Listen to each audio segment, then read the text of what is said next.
Karnataka news beet follow ಮಾಡಿ, subscribe ಮಾಡಿ.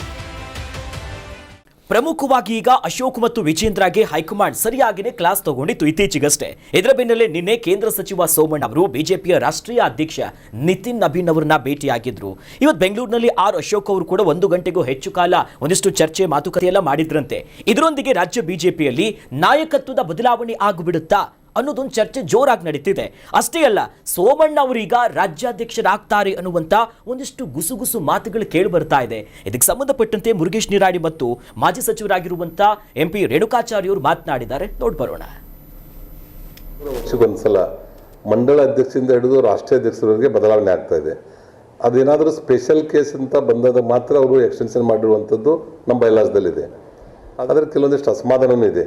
ಅವರು ವಯಸ್ಸಿನ ಚಿಕ್ಕವರಾಗಿರೋದ್ರಿಂದ ಇನ್ನು ಬರುವಂಥ ಉಳಿದಿರುವಂಥ ಸಮಯದಲ್ಲಿ ಅವರು ಹಿರಿಯರ ಮಾರ್ಗದರ್ಶನವನ್ನು ತಗೊಂಡು ಅವರು ಇನ್ನೂ ಪಕ್ಷ ಸಂಘಟನೆ ಕಡೆ ಹೆಚ್ಚಿನ ಗಮನ ಕೊಟ್ಟರೆ ಒಳ್ಳೆಯದಾಗ್ತದೆ ಅನ್ನೋಂಥದ್ದಿದೆ. ಒಂದು ವೇಳೆ ಈಗಾಗಲೇ ಅದನ್ನು ಬದಲಾವಣೆ ಆಗುವಂಥದ್ದು ಎಲ್ಲಿ ಚರ್ಚೆ ಆಗಿಲ್ಲ. ಯಾಕೆ ಇನ್ನೂ 2-3 ಮಂತ್ಸ್ ಇದೆ. ಅದು ಆ 2-3 ಮಂತ್ಸ್ ಆದಮೇಲೆ ಅವ್ರನ್ನೇನಾದರೂ ಬದಲಾವಣೆ ಮಾಡುವಂಥ ಸಂದರ್ಭ ರಾಷ್ಟ್ರೀಯ ನಾಯಕರು ಏನಾದರೂ ತೆಗೆದುಕೊಂಡ್ರೆ ಅವರಾಗಲೇ ನನಗೆ ಜವಾಬ್ದಾರಿಯನ್ನು ಕೊಟ್ಟು ಮಾಡಿದ್ರೆ ಅಂದರೆ ನಾನು ಹಗಲು ರಾತ್ರಿ ರಾಜ್ಯವನ್ನು ಸುತ್ತಾಡಿ ಕೆಲಸ ಮಾಡಲಿಕ್ಕೆ ಸಿದ್ಧನಿದ್ದೇನೆ. ಅವ್ರು ಈಗಾಗಲೇ ಇರೋದ್ರಿಂದ ನಾನೇನು ರಾಜ್ಯಾಧ್ಯಕ್ಷ ಸ್ಥಾನಕ್ಕೆ ಆಕಾಂಕ್ಷಿ ಅಲ್ಲ. ಕೆಲವರು ಎಲ್ಲೋ ಒಂದು ಕಡೆ ವಿಜೇಂದ್ರ ರಾಜ್ಯದ ಅಧ್ಯಕ್ಷ ಆದಮೇಲೆ ಕೆಲವರಿಗೆ ಸಹಿಸೋಕ್ಕಾಗ್ತಾ ಇಲ್ಲ. ಅನಗತ್ಯವಾಗಿ ವಿಜೇಂದ್ರ ರಾಜ್ಯದ ಅಧ್ಯಕ್ಷ ವಿರುದ್ಧವಾಗಿ ಷಡ್ಯಂತ್ರ ಮಾಡ್ತಾ ಇದ್ದಾರೆ. ಕಳೆದ 2 ವರ್ಷಗಳಿಂದ ನಿರಂತರವಾಗಿ ಕೆಲವರು ಷಡ್ಯಂತ್ರ ಮಾಡ್ತಾ ಇದ್ದಾರೆ. ಆದರೆ ವಿಜೇಂದ್ರ ಅವರು ಆತ್ಮಸಾಕ್ಷಿಯಾಗಿ ಕೆಲವರು ಮಾನ್ಯ ಮುಖ್ಯಮಂತ್ರಿ ಜೊತೆ ಒಳ ಒಪ್ಪಂದ ಅಥವಾ ಅವ್ರ ಬಿಸ್ನೆಸ್ ಇದೆ. ಒಂದು ಮಾಧ್ಯಮದಲ್ಲಿ ಈ ಹಿಂದೆ ಶಿವಮೊಗ್ಗ ಒಂದು ಮಾಧ್ಯಮ ಇಂಟರ್ವ್ಯೂ ಕೊಟ್ಟಂಥ ಸಂದರ್ಭದಲ್ಲಿ ವ್ಯಂಗ್ಯವಾಗಿ ಮಾತಾಡಿದರು. ಆದರೆ ಅದನ್ನು ಕಟ್ ಮಾಡಿ ಅನಗತ್ಯವಾಗಿ ವೈರಲ್ ಮಾಡ್ತಾಯಿದ್ರು. ಎಲ್ಲ ಒಂದು ಕಡೆ ವಿಜೇಂದ್ರ ಅವರಿಗೆ ಮುಖಕ್ಕೆ ಮಸಿ ಬೆಳಕೆಂದು ಷಡ್ಯಂತ್ರ. ಪರಿಷತ್ ಚುನಾವಣೆಯಲ್ಲಿ ಬಿಜೆಪಿಯ ಮೀರ್ ಸಾದಿಕ್ರು ಅಡ್ಡದಾರಿ ಹಿಡಿದ್ರು ಅನ್ನೋ ವಿಚಾರ ಪ್ರಸ್ತಾಪ ಆಯಿತು. ಈಗ ಇಷ್ಟು ದಿನ ಬೂದಿ ಮುಚ್ಚದ ಕೆಂಡದಂತೆ ಇತ್ತು ಅಧ್ಯಕ್ಷ ಸ್ಥಾನದ ಬದಲಾವಣೆ. ಈಗ ಮತ್ತೆ ಹೊಗೆ ಆಡ್ತಿದೆ. ರೇಸಿಗೆ ಒಂದಿಬ್ರು ಮತ್ತೆ ಆ್ಯಡ್ ಆದಂಗಿದೆ. ಈಗ ಸೋಮಣ್ಣ ಜನತಾದಳದಿಂದ ಬಂದ ಅಭ್ಯರ್ಥಿ ಆಗಿರೋದ್ರಿಂದ ಅವ್ರ ಮೇಲ್ಗಡೆ ಅದು ಎಷ್ಟು ಮಟ್ಟಕ್ಕೆ BJP ಭರವಸೆ ಇಟ್ಟಿದೆ ಅನ್ನುವಂಥದ್ದು ಕೇಂದ್ರಕ್ಕೆ ಕರೆದುಕೊಂಡ ತಕ್ಷಣಕ್ಕೆ ಅಂದರೆ ಒಂದು ಬೇರೆ ಲೆಕ್ಕಾಚಾರನೂ ಇರ್ಬೋದು. ಲಿಂಗಾಯತ ಸಮುದಾಯದ ಪ್ರಬಲ ನಾಯಕ. ಹೌದು. ಈಗ ಒಬ್ಬ ಲಿಂಗಾಯತ ಸಮುದಾಯದ ನಾಯಕನನ್ನ ರಾಜ್ಯಾಧ್ಯಕ್ಷನಾಗಿ ಕೂರಿಸ್ಕೊಂಡಿದ್ದೀವಿ. ಆ ನಾಯಕನನ್ನ ಇಳಿಸಿದಾಗ ಏನೇನು ಬೆಳವಣಿಗೆಗಳು ಆಗಬಹುದು ಅನ್ನೋದು ತಿಳ್ಕೊಳ್ಳೋದಕ್ಕೋಸ್ಕರನೇ ಸೋಮಣ್ಣನ ಕರ್ಸ್ಕೊಂಡಿರ್ಬೋದು. ಹೈಕಮಾಂಡ್ ಕೆಲ ನಿಟ್ಟಲ್ಲಿ ಬೇರೆ ಬೇರೆ ರೀತಿಯ ನಿಟ್ಟಲ್ಲಿ ಯೋಚನೆ ಮಾಡಬೇಕಾಗತ್ತೆ. ಸಮುದಾಯದ ವಿಚಾರಗಳನ್ನು ಕೇಳಬೇಕು ಅಂತ ಬಂದಾಗ ಸರಿಯಾದ ವ್ಯಕ್ತಿ ಸೋಮಣ್ಣ. ಲಿಂಗಾಯತರಲ್ಲಿ ಒಂದು ಹಿಡಿತ ಇದೆ. ಯಡಿಯೂರಪ್ಪನವರು ಬದಿಗೆ ಸರಿದ ನಂತರದಲ್ಲಿ ಲಿಂಗಾಯತರಲ್ಲಿ ಒಂದು ಹಿಡಿತ ಇಟ್ಕೊಂಡಿರುವಂಥ ಸೋಮಣ್ಣ ಕೆಲ ಭಾಗದಲ್ಲಿ ಸ್ವಲ್ಪ ಪರಿಚಿತ ಮುಖ ಆಗಿರೋದ್ರಿಂದ ಒಂದು ಹಿಡಿತ ಅಂತೂ ಇದೆ. ಹಾಗಂತ ನೀವು BJPಯ ರಾಜ್ಯಾಧ್ಯಕ್ಷ ಸ್ಥಾನವನ್ನು ಸೋಮಣ್ಣವ್ರಿಗೆ ಕೊಟ್ಟು ಬಿಡ್ತಾರೆ ಅನ್ನುವಂಥ ಪ್ರಶ್ನೆ ಎದ್ದಾಗ ಕೆಲವರಿಂದ ಭಿನ್ನಾಭಿಪ್ರಾಯಗಳು ಬರಬಾರ್ದು. ತುಂಬ ಮಟ್ಟಕ್ಕೇನು ಅಂಥ ದೊಡ್ಡ ಮಾಸ್ ಲೀಡರ್ ಅನ್ಸ್ಕೊಂಡಿರೋದಲ್ಲ. ಈಗಾಗಲೇ 23ರಲ್ಲಿ ಇದೇ ಸೋಮಣ್ಣವರ ಹೆಸರು ಚಾಲ್ತಿಗೆ ಬಂದಿತ್ತು. ಯಡಿಯೂರಪ್ಪನವರ ಮಗ ವಿಜೇಂದ್ರ ಆಗ್ತಾರ ಅಥವಾ ಸೋಮಣ್ಣ ಅಂತವರ ಲಿಂಗಾಯತ ಸಮುದಾಯದಿಂದ ಎತ್ತು ಕೂರಿಸ್ಬಿಡ್ತಾರ ಅನ್ನುವಂಥದ್ದು ಬಂದಾಗ ಇಲ್ಲಿ 23ರ ಚುನಾವಣೆಯಲ್ಲಿ ಒಂದು ಬದಲಾವಣೆಯನ್ನು ಮಾಡಿದ್ರು. ಸ್ವಪಕ್ಷದಲ್ಲೇ ಒಂದಷ್ಟು ಪ್ರಯತ್ನಗಳಾಯಿತು ಅನ್ನುವಂಥದ್ದನ್ನು ಗೋವಿಂದರಾಜನಗರ ಕ್ಷೇತ್ರವನ್ನು ಬಿಡಿಸಿ ಸೋಮಣ್ಣ ಅವರನ್ನು ವರುಣ ಮತ್ತು ಚಾಮರಾಜನಗರಕ್ಕೆ 2 ಕ್ಷೇತ್ರಗಳಲ್ಲಿ ನಿಲ್ಲಿಸಿ ಒಂದು ಪ್ರಯತ್ನ ಮಾಡಲಾಗುತ್ತೆ. ಹಾಗಂತ ವರುಣದಲ್ಲಿ ಮತ್ತು ಚಾಮರಾಜನಗರದಲ್ಲಿ ಏನು ಅಂಥ ದೊಡ್ಡ ಶಕ್ತಿ ಇರುವಂಥ ನಾಯಕ ಅಲ್ಲ. ಮಾಸ್ ಲೀಡರ್ ಹೌದಾ ಅಲ್ವಂತ ಚೆಕ್ ಮಾಡೋದಕ್ಕೆ ಬಿಟ್ಟರು ಏನೋ ಗೊತ್ತಿಲ್ಲ. 2 ಕ್ಷೇತ್ರದಲ್ಲಿ ಮುಳುಗಡೆ ಅಂತ. ಹೌದು. ಮುಳುಗಡೆ ಪ್ರದೇಶದಿಂದ ಬಂದಂಥ ಸೋಮಣ್ಣನನ್ನು ಮತ್ತೆ ಒತ್ತಾಯದ ಮೇರೆಗೆ ತುಮಕೂರಿನ MP ಆಗಿ ಗೆಲ್ಸ್ಕೊಂಡು ಬಂದ್ರು. ಇಲ್ಲಿ ನಿಮಗೇನು ಶಕ್ತಿ ಇಲ್ಲ, ನೀವು ರಾಜ್ಯದ ಉದ್ದಗಲಕ್ಕೂ ಪರಿಚಿತರು ಅಲ್ಲ ಅನ್ನೋದಕ್ಕೆ ಕೊನೆಯ ಭಾಗದ ಚಾಮರಾಜನಗರಕ್ಕೆ ಮತ್ತು ವರುಣಕ್ಕೆ ತಗೊಂಡೋಗಿ ನಿಲ್ಲಿಸ್ಕೊಂಡು ಅಲ್ಲಿ ಸೋಲ್ಸ್ಕೊಂಡು ಬಂದಿರೋದ್ರಿಂದ ಒಂದು ಹಿನ್ನಡೆ ಆಗಿತ್ತು ಸೋಮಣ್ಣಗೆ. ಎಲ್ಲಿ ವಿಜಯೇಂದ್ರ ಏಕಾಏಕಿ ಬಂದು ಕೂತ್ಕೊಂಡ್ಬಿಡ್ತಾರೆ. ಅದಾದ ನಂತರದಲ್ಲಿ ಸಾಕಷ್ಟು ಬೆಳವಣಿಗೆಗಳಾಯಿತು.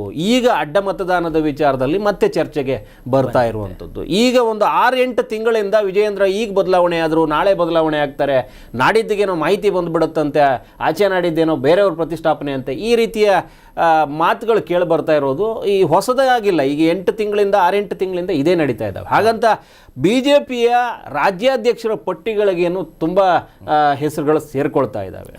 ಸುನೀಲ್ ಕುಮಾರ್ ಬಹಳ ದೊಡ್ಡ ಸ್ಪರ್ಧಿ. ಸುನೀಲ್ ಕುಮಾರ್ ಕರಾವಳಿ ಭಾಗದಿಂದನೇ ಒಂದು 2-3 ಹೆಸರುಗಳು ಬರ್ತಾ ಇದ್ದಾವೆ.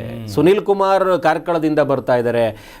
ವಿಶೇಷ ಆಯ್ಕೆ ಅಡಿಯಲ್ಲಿ ಏನಾದರೂ ಕೋಟಾ ಶ್ರೀನಿವಾಸ್ ಪೂಜಾರಿ ಅವ್ರನ್ನ ಏನಾದ್ರು ತಂದುಕಿಂದು ಬಿಡ್ತಾರೆ. ಯಾಕಂದರೆ ಪಕ್ಷದ ನಿಷ್ಠಾವಂತ RSS ಮೂಲದ ಸ್ವಚ್ಚಾರಿತ್ರ್ಯ ಇರುವಂಥ ವ್ಯಕ್ತಿ ಅನ್ನೋ ನಿಟ್ಟಲ್ಲಿ ಒಂದಷ್ಟು ಪಾಂಡಿತ್ಯ ಇದೆ. ಯಾರು ಅಲ್ಲಗಳೆಯುವಂಥ ಕ್ಯಾಂಡಿಡೇಟ್ ಅಲ್ಲ. ಸಮುದಾಯದಲ್ಲೂ ಹಿಂದುಳಿದ ಕಾನ್ಸೆಪ್ಟ್ ಅನ್ನ ತಂದುಬಿಟ್ಟು ಏನಾದರೂ ಪ್ರತಿಷ್ಠಾಪನೆ ಮಾಡಿಬಿಡ್ತಾರ ಅನ್ನುವಂಥದ್ದು ಕೂಡ ನಡೀತಾ ಇದೆ ಕೋಟಾ ಶ್ರೀನಿವಾಸ್ ಪೂಜಾರಿಗೆ. ಈ ಕಡೆ ಸುನೀಲ್ ಕುಮಾರ್ದು ಕೋಟಾ ಶ್ರೀನಿವಾಸ್ ಪೂಜಾರಿ ಆದ ನಂತರದಲ್ಲಿ ಉತ್ತರ ಕರ್ನಾಟಕಕ್ಕೆ ಹೋದ್ರೆ P. ರಾಜೀವ್, ಕುಡ್ಚಿಯ ರಾಜೀವ್ ಮೇಲ್ಗಡೆ ಒಂದಷ್ಟಿದೆ, ಅರವಿಂದ್ ಬೆಲ್ಲದ ಮೇಲ್ಗಡೆ ಇದೆ.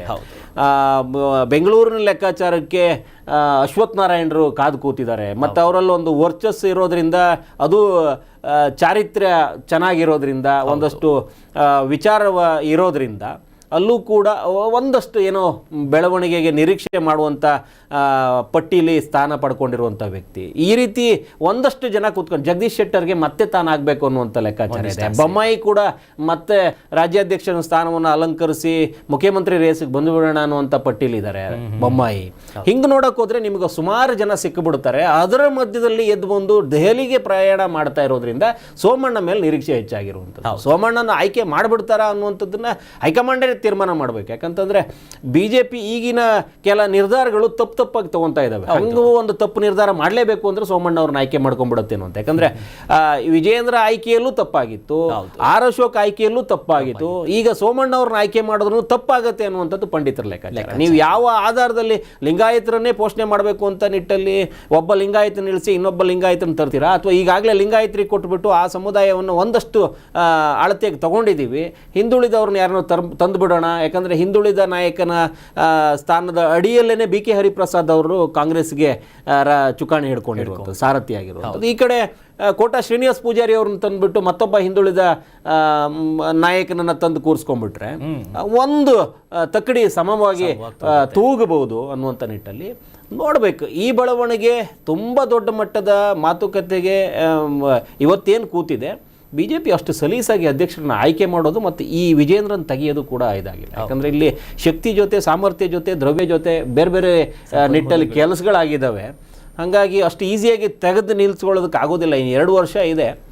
ಹೊಸ ನಾಯಕನ ಆಯ್ಕೆ ಮಾಡೋದಾದ್ರೆ ಈಗಲೇ ಸೂಕ್ತ ಸಮಯ. 2 ವರ್ಷ ಆಗಲೇಬೇಕು ಅವರಿಗೆ. ನೋಡಬೇಕು ಬೆಳವಣಿಗೆಗೆ ಏನಾದ್ರು ಬದಲಾವಣೆಗೆ ಏನಾದ್ರು ನಿರೀಕ್ಷೆ ಮಾಡಿಕೊಂಡ್ರೆ ಹೊಸ ಮುಖಗಳತ್ತ ಈ P. ರಾಜೀವ್ ಅಂತವರು ಅಥವಾ ಬೇರೆ ಯಾರಾದರೂ ಒಬ್ಬ ಯಾರನ್ನಾದರೂ ಒಂದು ಆಯ್ಕೆ ಮಾಡಿಕೊಂಡು ಹೊಸ ಮುಖವನ್ನು ತರುವುದಕ್ಕೆ ಅವಕಾಶ ಆಗತ್ತಾ? ಅನಂತಕುಮಾರ್ ಅಂತವ್ರು ತಗೊಂಬಂದ್ಬಿಟ್ರು, ಏಕಾಏಕಿ ತಗೊಂಬಂದು ನಿಲ್ಲಿಸ್ಕೊಂಡ್ರೆ ಏನು ಆಶ್ಚರ್ಯ ಪಡೋಂಗಿಲ್ಲ. BJP ಒಂದೊಂದು ಸರಿ ಏನಾಗುತ್ತೆ, ನಿರ್ಣಾಯಕ ಹಂತದಲ್ಲೇ ಕೆಲವೊಂದು ಒಳ್ಳೆ ಬೆಳವಣಿಗೆಗೆ ಸಾಕ್ಷಿ ಆಗ್ಬಿಡುತ್ತೆ. ಅನಂತಕುಮಾರ್ ತಂದು ನಿಲ್ಸ್ಕೊಂಡ್ಬಿಟ್ರೆ ನಿಮಗೆ ಮತ್ತೆ ಬದಲಿ ಬೇರೆ ಏನು ಕೇಳಂಗಿಲ್ಲ. ಸಿದ್ಧಾಂತದ ರಾಜಕಾರಣಿ ಅನ್ನುವಂಥ ನಿಟ್ಟಲ್ಲಿ BJPಗೆ ಒಂದಷ್ಟು ನಾಲಿಗೆ ಸರಿ ಮಾಡ್ಕೊಂಡ್ಬಿಟ್ರೆ, ಏನಾದ್ರು ಒಂಚೂರು ಹಾಕಿ ತೊಳ್ಕೊಂಬಂದ್ಬಿಟ್ರೆ ಅವರು ಬೇರೆ ರೀತಿಯಲ್ಲೇ ರಾಜಕಾರಣಕ್ಕೆ ಒಂದು ಹುರುಪು ಸಿಕ್ಬಿಡ್ಬೋದು. ಒಂದು ಒಳ್ಳೆ ಟಕ್ಕರ್ ಕೊಡುವಂಥ ನಾಯಕನನ್ನ ತಗೊಂಬಂದು ಪ್ರತಿಷ್ಠಾಪಿಸ್ಕೊಂಡಂಗಾಗತ್ತೆ.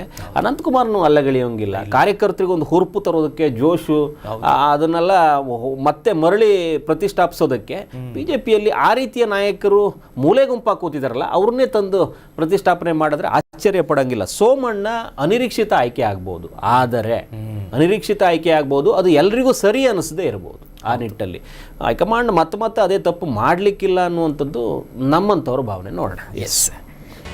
ಕರ್ನಾಟಕ ನ್ಯೂಸ್ ಬೀಟ್ ಫಾಲೋ ಮಾಡಿ, ಸಬ್ಸ್ಕ್ರೈಬ್ ಮಾಡಿ.